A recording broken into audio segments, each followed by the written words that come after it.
How do we make an object react when we click on it? That's fairly easy. We're going to use the onMouseDown event and give a kick to this orange cube. The orange cube was created with the Unity built-in Create 3D Object menu function. Then I attached an orange material, and I've also attached a rigid body. The only change I've made to the rigid body is I've set its mass to 0.25. We're also going to add a small script called kickMe. We'll do that now, and we can see in the inspector that the kickMe script has been added. We'll look at the script after we run the game. Let's run it now. Once the game starts, if I click on the orange cube, it hops up. It's getting a kick. We'll stop the game and have a look at the script. Not much to it. We've simply defined the body of the onMouseDown method.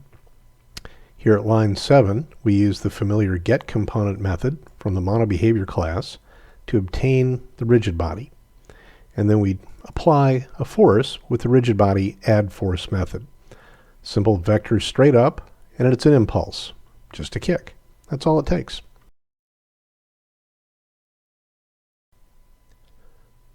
Making one game object control another is also pretty easy, but we need a way to reference the other object. This time, I've removed the rigid body from the orange cube, and I've put one on the blue cube, also mass 0.25. On the orange cube, let's add a script called kickByName.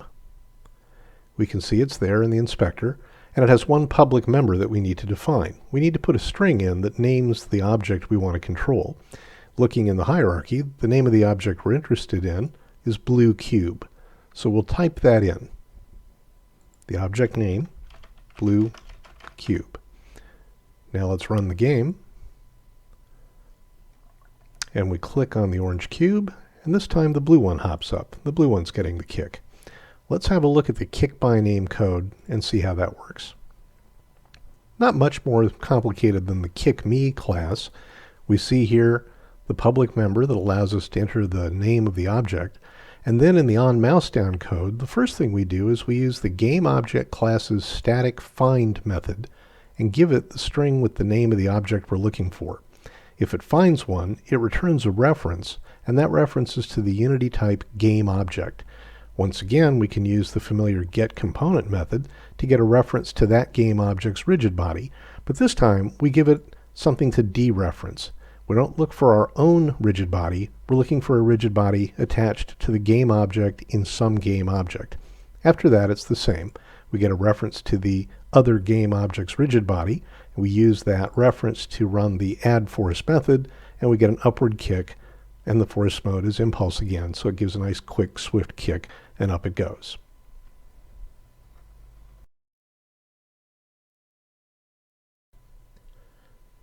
Getting references to game objects by name certainly works, but it's a little inefficient. Unity has to search for all the possible game objects that could match that name at runtime. There's a better way. Let's give the orange cube a different script. This time we're going to call it kickByGameObject. This one expects a reference to a game object itself, not the string that would name a game object. We can drag and drop the blue cube from the hierarchy into that position, and now the kickGameObject script has a reference to the game object that is the blue cube. Run the game, click the orange cube, and the kick is working fine. So let's have a look at the kickGameObject code. This time, instead of a public string, we have a public GameObject, and we've given it the name SomeGameObject. That means we no longer have to look it up, so there's no longer a use of the GameObject's static find method. We have the GameObject, so we use SomeGameObject, dereference it, and run the getComponent method, and obtain its rigid body and add the force. So that took a step out, and it's a little faster.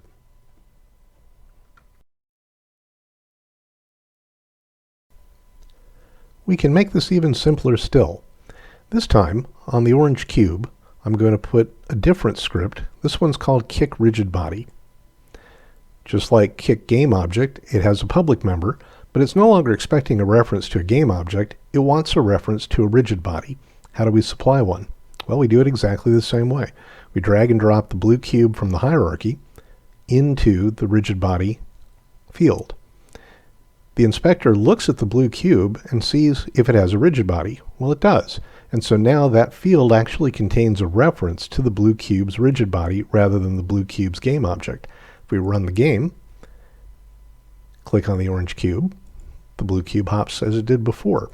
Let's have a look at the kick rigid body script and see how that works. There's still a public member, but it's not a GameObject anymore, it's a rigid body. And that was defined with a reference to the other GameObject's rigid body when I dropped the blue cube GameObject into that field in the inspector. This means I no longer need to have the GameObject reference, and I don't have to do anything to it to get a reference to its rigid body. I've already got a reference to its rigid body, so I can take out the step where I got that reference and apply force directly to the rigid body I already have a reference to. One line. Much simpler now.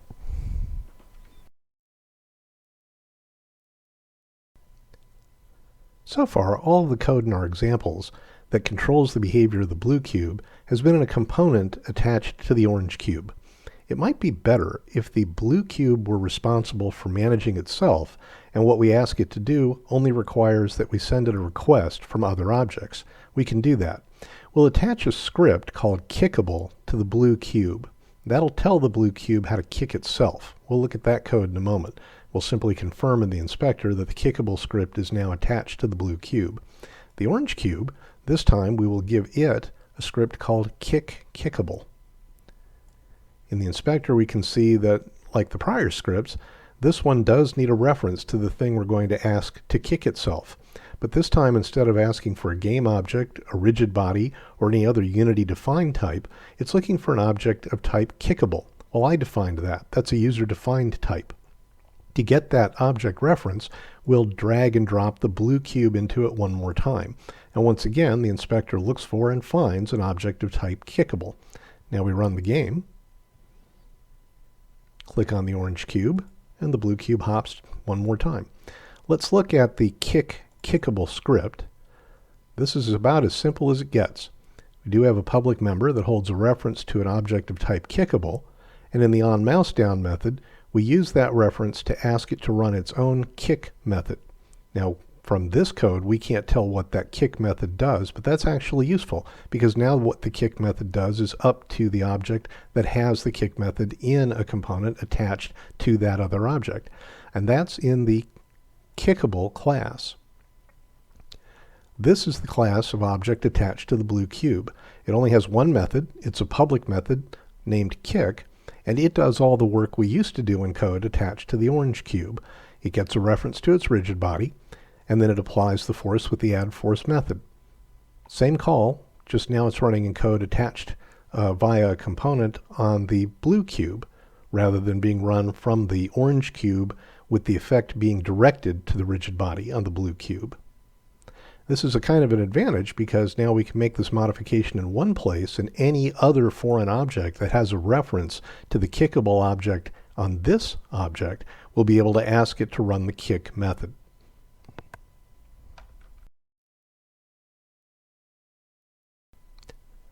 Notice I did one thing slightly differently that I didn't mention before when I implemented the kick method. I made that method virtual. And that's because I can now subclass the Kickable class into some other class that will override this kick method and change the behavior that's exhibited when another object calls that kick method. The caller doesn't have to know what class it's actually calling, as long as it gets a reference to an object of type Kickable. Let's make sure that that works now. We'll put the exact same Kickable script on the orange cube. It needs a reference to an object of type Kickable, no different than the last example. But on the blue cube, let's put side Kickable. Side Kickable implements a class that is subclassed from Kickable.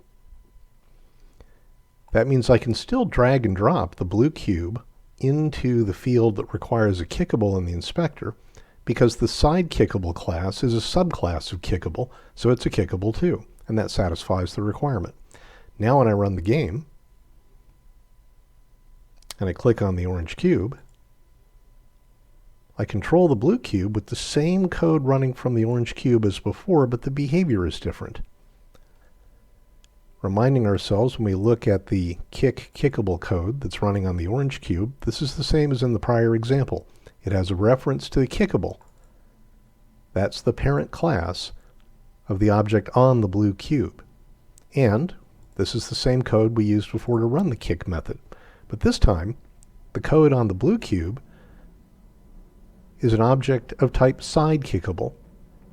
It is a subclass. It inherits from the kickable class, and it overrides that class's virtual kick method. And this time, instead of an upward vector, the force is applied with a leftward direction. And that's what gets us the effect we see here. When we run the game, the orange cube runs the same code as before, calls the kick method, but due to polymorphism, we're running the kick method of a subclass of the kickable class. And that's one of the advantages of moving the code that actually creates the effect out of the object that calls for the effect and into the object that actually exhibits the effect.